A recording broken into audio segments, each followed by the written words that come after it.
Hello. So I'm very excited, and let me tell you how I'm excited because I've met people the last week and this week, people who have really challenged me. One guy I met in Nanyuki, he was actually so surprised that Purity, myself, I haven't read this book, Rich Dad, Poor Dad. He could quote it, and I was like, you haven't read that book? Why? It's very important. And I felt like I haven't read anything at that moment, and actually I promised him I'm going to buy and read it. And so yesterday I bought it. I know a bit of this book, how one guy who was who had gone to school, very educated, university, part of it, and I think university lecturer or faculty, and he was not making money, and one was a grade 4 dropout, was making a lot of money. So I'm going to read. I'm sure it's going to open my mind to see the things that I need to do and how to be a good investor. And then I met Professor who is the Vice Chancellor, Cooperative University, and he told me about the book the daughter wrote when she was actually 9 years. Was it 9? And I told him I must read that book. It's a very small book, but let me tell you, it opened my eyes, because I can imagine. At this point, I keep saying I'm going to write something, and this lady, I told the father I must meet her. I understand how she's in Form 4, wishing her all the best. This is a book I'll keep for my daughter or my son, The Princess and the River. Wow, very nice. But yes, that is not it. Now, this is my most interesting part. I have been wanting to buy this book, The Moment of My Lift, How Empowering Women Changes the World by Melinda Gates.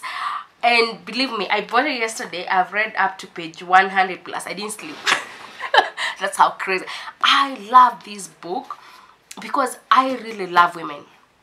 I love the fact that she's so intentional in pointing out the importance of empowering women. And for me, I look at the part where she talks more about education as a tool. I keep telling people that the only thing that made me to get out of Birere, to be celebrated in this country, is because of education. And I believe education has given me a voice. I go to schools to talk to young people, just to let them understand the importance of education. Education is so important. And of course, I have to admit, these days it is very sad, because I've met people who have challenged me and saying how unimportant, even in my Facebook page, they have written how unimportant education is. I wish they get to know. Education gives you a voice. It opens all the doors for you. It allows a woman to break the barriers, and to actually shatter the glass ceiling. Actually, it is only through education that myself, I feel I can get to the open space and fly. And so for me, I keep calling upon men and women to continue fighting for equity and equality. I know when you talk about equality, people want to put it like we're saying we have to be equal. There's no way I'll be equal with my husband. We are totally different. The way our genes are, whatever, chromosomes, we are totally different.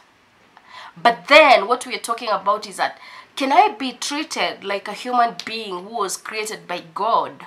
And there was a purpose for the creation of this human being. And let me tell you, this book, she has actually opened my eyes on issues that I take for granted. And she has talked about how women would wake up every morning. They cook, they prepare lunch food, they cook, they do all those, they go fetch water, fetch firewood, and they still work. And they're not paid.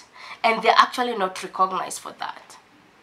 And it is very unfortunate. And actually, she has challenged most men, and me included, to share this burden. Can I cook when my husband is taking care of children? Can I be the one doing this when this is doing this? And mark you, I've had this conversation with many people thinking that the fact that you talk about women, you're not you don't respect men. Ask my husband. Oh my goodness, I respect all the men in my life, friends. I have so many friends who are men. I respect them, I listen to them. they also respect me, they listen to me. I mean, that is what I mean by ensuring that everyone enjoy the space they are in. And we must continue fighting. Fighting doesn't mean where we abuse each other. Fighting doesn't mean we are not in war. This is not that world war. When we talk about women, what we're saying is that let women be given equal opportunities. Let's have women in the boardrooms. Let's have women who are leaders. Let's have women in schools. This book has really opened my mind. This one lady, she has actually talked about many people here in Kenya, and one of them that was very touching is where one lady had to negotiate with the dad.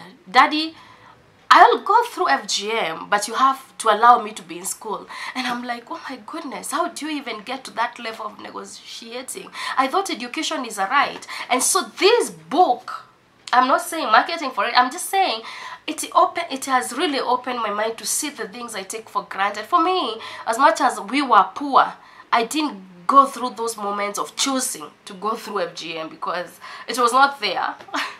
Unfortunately or fortunately, I had to learn about FGM later. When I grew up, I had not had something like that, and so for me there was no like, mommy, can I go through FGM or school? It was my mom really wanted me to be in school, and she ensured I'm in school.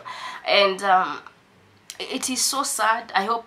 I pray that in Kenya we can actually get to the level where every girl is in school, every boy is in school, everywhere. We know that education is a right, and I hope that our cultures, because our cultures are very important.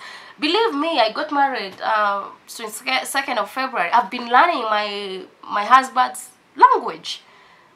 As much as I'm this person who probably everyone would think educated, I still feel I want to be part of that community.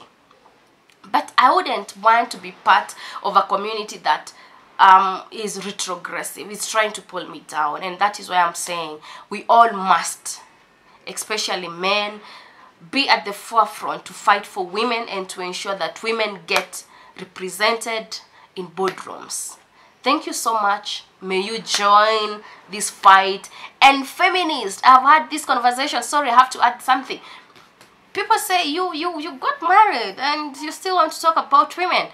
I'm telling you, most women who talk about women, most men who talk about women, they all have families. We have had, this is my leader guest. She actually says she never thought she's a feminist. People kept asking her and she was like, I don't think I am. She's a mother, she's a wife. Michelle Obama, she's a mother. Obama who fights for women. I mean, fighting for women doesn't mean that you have to be single and to slay. It means you understand that women need equal representation and you're going to be the voice. And that means you're going to respect men and you're going to respect women, because each one of us has a role to play. Thank you.